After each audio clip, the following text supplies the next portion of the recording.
Ganyang flex ba? Panalo.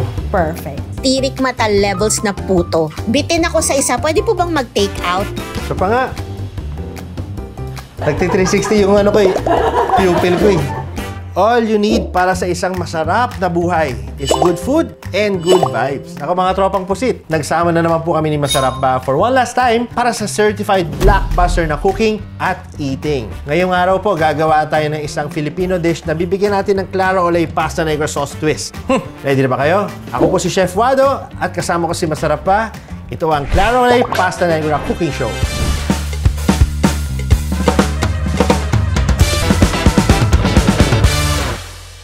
Hashtag it's Olay you need talaga pagkasama si Clara Olay. Alam mo, naalala ko nung bata ako. Favorite ko yung puto sa palengke. May cheese sa ibabaw, tas lambot.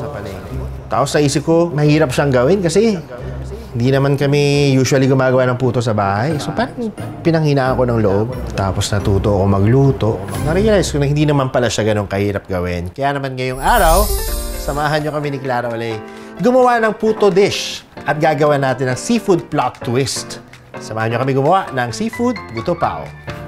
So para simulan natin ang ating seafood puto pao, gagawa muna tayo ng filling. Diba? Siyempre hindi tayo pwede mawala ng fillings, lalo na sa dish na to. Kaya sisimulan natin by heating our pan. So initin lang natin to.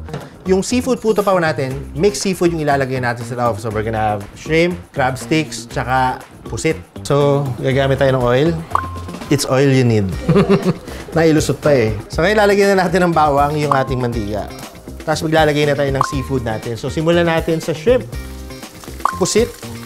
So chinap natin siya ng maliliit. Aray! Chinap natin siya ng maliliit. So tawag natin sa kanya ay... And syempre, konting crab stick. And then we'll season it with konting salt and pepper. Tapos sabay. Yan ka na naman. Hagis-hagis. Hup! Ah! At para magkaroon ng seafood umami profile yung filling natin, lalagyan natin siya ng Clara Olay crab sauce. Uy! Ganda. Saluin natin. Hanggang sa maging thick lang siya ng konti. So gusto nang natin ma-reduce yung crab sauce na nilagay natin para mag-set siya dun sa loob ng ating puto pao. And to add a little bit of color, maglagay tayo ng parsley. At para makadagdag ng kick and aroma dito sa ating filling, maglalagay lang tayo ng a dash of Old Bay seasoning. So pwede na itong pulutan eh. Chris, yung beer. So ngayon medyo thick na yung crab sauce natin. I-set aside lang natin siya. So ngayon ready na yung filling natin. Simulan naman natin yung ating hero, ang ating puto pao.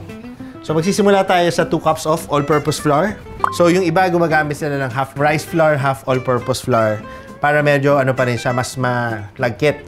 Pero ako mas gusto ko yung consistency ng puto na medyo matigas kasi nga savory puto siya. So tsaka ako mas recipe ko So we're gonna add 3/4 cups of white sugar. And then magdadagdag din tayo ng ating baking powder. So 1.5 tablespoon. So ito yung magpapaalsa dun sa puto pao natin. So i-mix lang muna natin yung dry ingredients together. Hala, uulan. Narinig niyo yung kulog? Lola? So ngayon naman, in another bowl, i-mix natin yung liquids natin. So maglalagay tayo ng isang egg. 1/4 cup of vegetable oil or butter. Pero tayo, mas gusto ko oil kasi savory nga to.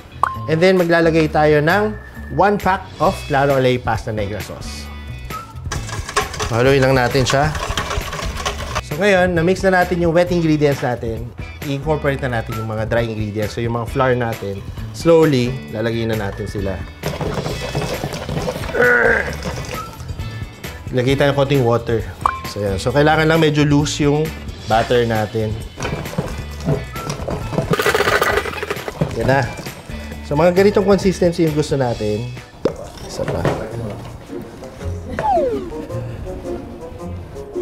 Ganyang flex ba? So ang ginawa ko dito, meron tayong mga plastic puto cups na perfect siya for steamer. Nilagyan ko lang ng parchment paper, yung mga cupcake liners, para mas mabilis siyang alisin. So lagyan lang natin siya ng konti sa ilalim.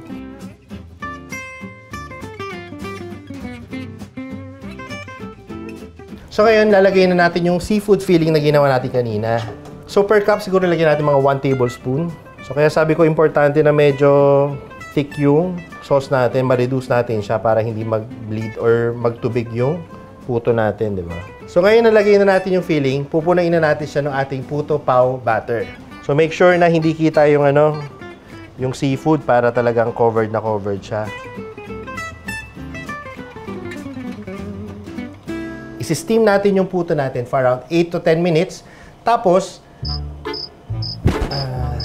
ganun lang. We are gonna steam our puto pao for around 8 to 10 minutes. So, kailangan medyo medium lang yung heat natin para hindi pumutok or hindi mag-crack yung ibabaw ng puto natin. And then, pag medyo stable na yung top ng ating puto, dun pa lang natin ipapatong yung cheese. Sir, mag-prick na po tayo.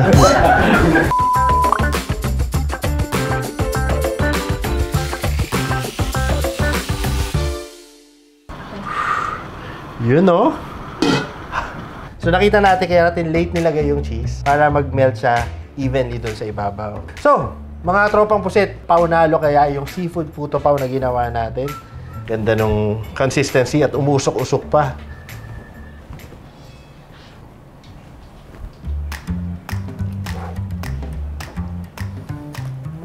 So pa nga, gusto mo yung ginatch yung sariling gawa?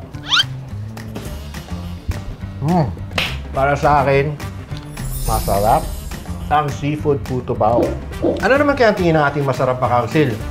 AKA, the Tikimizers. Pasok! Ito na. Interesting. Mabango. Grabe, ang sarap niya.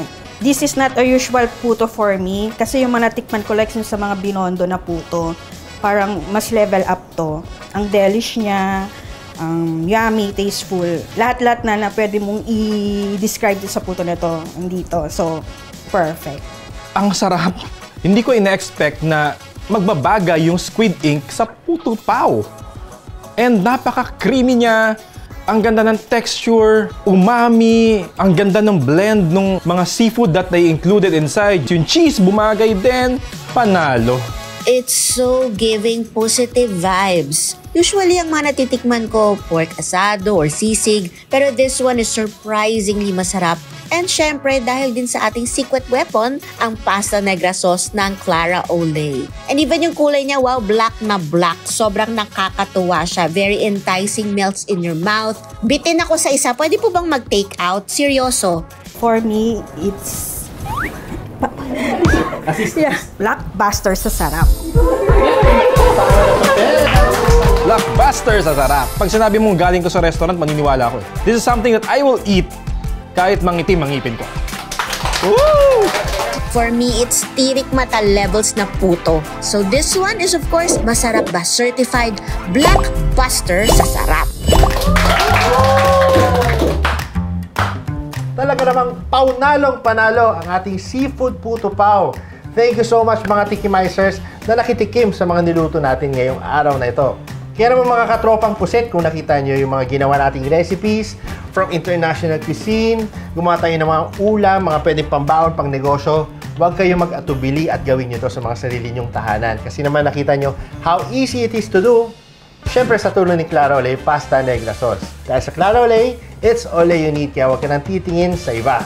Ako si Chef Wado, kasama si Masarap Ba at ang mga Tikimizers. Ito po, ang The Clara Ole Pasta Negra Cooking Show. Chef's kiss!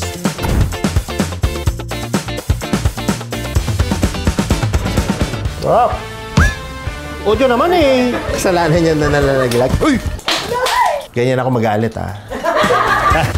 Tawang-tawa. Naminilaga. Nagti-360 yung ano ko eh. Pupil ko eh.